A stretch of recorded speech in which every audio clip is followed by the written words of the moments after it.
Hola, ¿qué tal? Bienvenido a nuestro segundo segmento de entrevistas. En esta oportunidad abordamos un nuevo tema. Como usted recordará, el 1 de octubre de 2015 pues, hubo una tragedia en la colonia del Cambray, en Santa Catarina Pínula, y pues, el día de ayer se declaró la clausura provisional del caso penal que se seguía contra el exalcalde Tono Coro.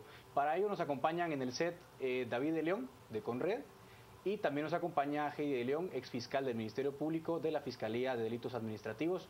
Buenas noches a ambos. Buenas noches. Bienvenidos. Gracias. ¿Podríamos, licenciado, iniciar haciendo una contextualización de los hechos y cómo ha venido evolucionando este hecho que consternó al país entero? Bueno, sí, desde el año 98 teníamos el registro de problemas que se estaban dando en ese sector con el huracán Mitch, que recordemos que afectó toda la región centroamericana, y en el caso de Guatemala tuvimos daños importantes en la mayor parte del país, pero centrado en este lugar se reportaban muchos deslizamientos, y a lo largo de los siguientes años se siguieron reportando en cada temporada de lluvia estas condiciones. Se realizan evaluaciones posteriores, 2008 por ejemplo, de esta condición. Incluso desde el año 2001 existía una declaratoria ya en algunos sectores que están en la cuenca, por ejemplo, del lago de Amatitlán, sectores del río Pinula, que abarca este sector del Cambray, y por lo tanto la declaratoria con este acuerdo 179 de 2001 que determinaba que en esas áreas estaba contemplada y estaba declarada como sectores de alto riesgo. Inclusive hoy vemos en diferentes sectores, siempre en el departamento de Guatemala, viviendas o colonias que están ubicadas dentro de los rangos que están estipulados o declarados como sectores de alto riesgo. Luego, en el 2014, por parte de la Municipalidad de Santa Catarina Pínula, se realiza, nos solicitan una evaluación a Conred, se entrega nuevamente esta evaluación, se determina esa condición de peligro por el río que en ocasiones en temporada de lluvias, por ejemplo, generaba problemas de inundaciones en esa colonia. Entonces se dictamina, se dan las sugerencias para poder fortalecer toda esa área en el caso del río, pero también las áreas que están continuas, y recordando siempre que era un sector declarado en alto riesgo desde el 2001. Y luego la condición que se da en el 2015 de esta tragedia que ocurrió en este lugar, pero que poco a poco también se daban indicios de pequeños deslizamientos que estaban ocurriendo. Quiere decir que antes que llegue a ocurrir, por ejemplo, un deslizamiento grande, regularmente se dan pequeños deslizamientos que están indicando que puede generar un movimiento mucho mayor. Muy bien, licenciada de León, entrando un poco en materia, porque muchos tienen la impresión errónea, ¿no?, de que el caso ya se terminó. Sin embargo, el Ministerio Público ha pedido la clausura provisional del caso. Entendemos que eso abre la puerta a que eventualmente el proceso pueda abrirse nuevamente o pues sobreseerse definitivamente, ¿no? ¿Es correcto? Sí, buenas noches, gracias por la invitación. Así es, la clausura provisional, quisiera explicarle a los televidentes que no cierra el proceso en definitiva. Realmente lo que el Ministerio Público solicitó en su momento es que el juez nos diera la clausura provisional, pues no existía la certeza para poder presentar ya fuera una acusación o un sobreseimiento contra las personas que se encontraban ligadas a proceso. Existían diligencias que estaban pendientes de realizar, que el mismo juez, 8 días antes de que venciera el plazo de la investigación, ordena al Ministerio Público que se lleven a cabo. Eran más de 40 diligencias que era humanamente imposible llevarlas a cabo en 8 días.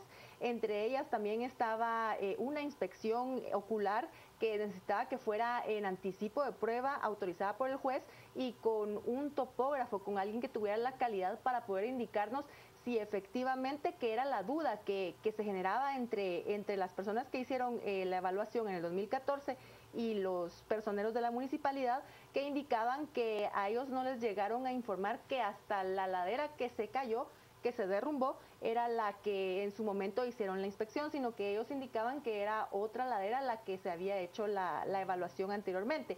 Eso es lo que en ese momento al Ministerio Público le genera la falta de certeza de poder decir sí hay elementos suficientes para acusar, y es por ello la necesidad de que se hiciera esta inspección judicial, y aparte las otras más de 40 diligencias que el juez había ordenado 8 días antes. Ahora, licenciada, en medio de esas circunstancias se da su salida del caso y igualmente la del otro fiscal. ¿A qué responde esa decisión?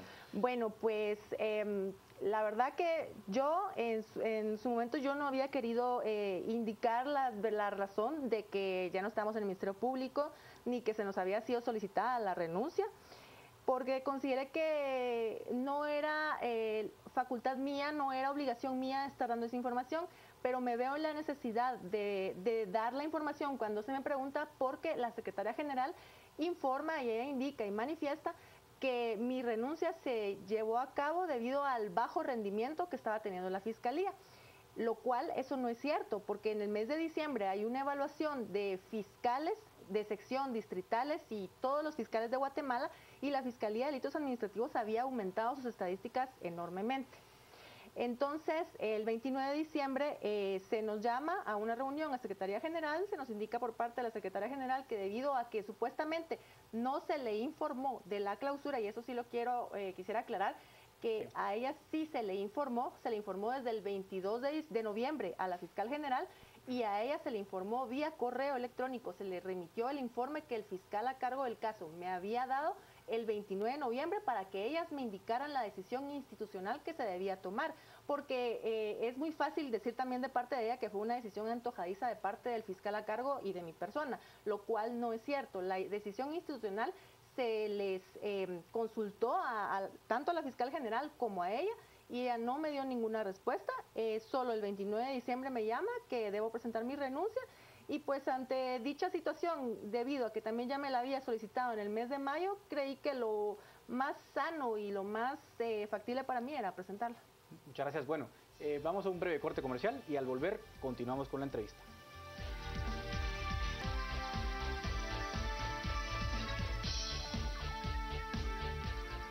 Pues bien, estamos de regreso en esta segunda entrevista, conversando con David de León y Heidi de León, de Conred y el Ministerio Público, bueno, exfiscal del Ministerio Público. Y en este segmento, pues quisiera preguntarle a usted, licenciada, pues la acusación que se sigue en este caso se tipifica como delito culposo, ¿no? Todos conocemos la tragedia, fue un derrumbe, pero ¿cómo hilar, digamos, la acusación desde la tragedia hasta el homicidio culposo, y qué probabilidades hay realmente de que esta acusación tenga algún éxito en la acusación?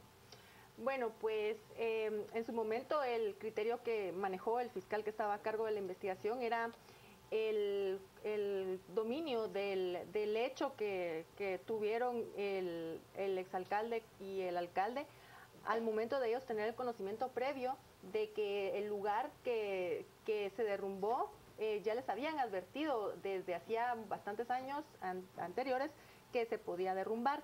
Y esa fue la tesis en la que él se fundamentó para poder sustentar la teoría del homicidio culposo. Es el momento cuando llegan a hacer la inspección ocular al lugar, que existe un poco de duda entre la montaña que se había advertido y la montaña que se derrumba. Entonces, esa es la falta de certeza que tenía el fiscal a cargo, y por eso se ve la necesidad de presentar la clausura provisional. ¿Qué podría pasar aquí? Que el Ministerio Público pues o presente al momento de tener ellos la certeza o una acusación o un sobreseimiento, ya será decisión del fiscal que tenga a cargo la investigación. Licenciado, ¿cómo sentar precedentes para que las autoridades sobre todo municipales, acaten este tipo de señalamientos que hace Conred para evitar sobre todo las tragedias humanas y la pérdida de vidas? Bueno, incluso hay muchas declaratorias de alto riesgo y muchas evaluaciones que se han entregado a las autoridades y que pues en algún momento tal vez las han visto, pero como no ha ocurrido mayor situación, se queda ahí en la lista de espera. Y es parte de la condición, las evaluaciones que nosotros entregamos, es una evaluación de riesgo, por ejemplo, es la probabilidad que pueda presentarse. En algún momento, como ocurre en este sector, por ejemplo, la declaratoria es bastante extensa, porque la condición puede presentarse, así como ocurrió, por ejemplo, en el Cambrai, puede ocurrir en otra parte mucho más lejos, por ejemplo, en el área de Amatitlán, cercana a Amatitlán. Entonces, en todo ese punto puede ocurrir esa condición porque es una situación inestable. ¿Qué hacer? Es parte de lo que nosotros este año estamos enfocados en poder realizar cambios a la ley de Conred, porque actualmente es una ley que solo recomienda y queda a discreción de la autoridad el hecho de poder realizar, aunque sabemos que la autoridad también en el Código Municipal establece parece que tiene que atender a las personas y poner atención a esa parte. Pero lo que nosotros buscamos es hacer ese tipo de cambios para hacer una ley más coercitiva, lo cual generaría, en algún momento, pues habría que modificar más normativas también existentes en el país que puedan contemplar el poder presionar más, podríamos decirlo, a manera de que las autoridades cuiden a sus mismos habitantes, a sus mismos vecinos, que es nuestra prioridad. En el caso de Conred, nuestro objetivo principal es trabajar para salvar vidas, realizar estas evaluaciones y al momento que las autoridades o que la población en general solicita información, pues nosotros entregamos la información porque es una información que es para todo público y no hay nada que esconder en las evaluaciones que realizamos. Ahora bien, licenciada de León, pues sin duda, ¿no? Conred ha hecho su trabajo, en concreto en el caso Cambrai, pues remite un informe haciendo ver que había vulnerabilidad en la zona. Pues quizás penalmente sea un poco difícil hilar ese incumplimiento a la recomendación de Conred, pero podrían haber otro tipo de responsabilidades por parte de autoridades civiles de reparación a raíz de que no cumplen con los acatos de Conred. Pues el problema que, tal como indica aquí el licenciado, es la falta de coerción que existe en la ley de Conred. Realmente ese es el problema que ellos han tenido históricamente y al momento en que nosotros empezamos la investigación, que nos la trasladan de otra fiscalía, ellos sí nos hacen ver ese punto, que ellos la necesidad y lo que les ayudaría mucho es que en el Congreso se aprobara una ley que ellos tengan la facultad para poder exigirle a los que representan en cada municipio que lleven a cabo las observaciones que ellos les hacen. Sí. En el caso concreto de Cambrai, usted mencionaba en el bloque anterior, hay alguna discrepancia, ¿no?, entre la zona que Conred declaró vulnerable y donde ocurre el deslave. ¿Eso es un problema probatorio que también tiene el MP en este caso concreto? Es un problema probatorio porque no se tenía la certeza, el Ministerio Público en la Fiscalía en la que se encontraba, que efectivamente la ladera que se inspeccionó es la que se derrumbó. Y sin esa certeza no se puede hacer un pronunciamiento que sea acusar para llevar a un debate, porque si se acusa, se hubiera podido hacer, pero hubiera sido irresponsable y temerario ir a un debate y a que absuelvan hacer un gasto de todo lo que es el sector justicia, también violar derechos de los sindicados, que no debemos olvidar que son sindicados, pero también tienen derecho, y también no teníamos la certeza para solicitar un sobreseimiento, entonces es por ello que se solicita la clausura. Muy bien, David de León, de Conred, Heidi de León, exfiscal del Ministerio Público, agradecemos mucho su presencia en las 8:45. Pues yo ya me dispongo a darle paso a las 10 p.m. con Mario Rosales. Adelante, Mario. Gracias, Edgar.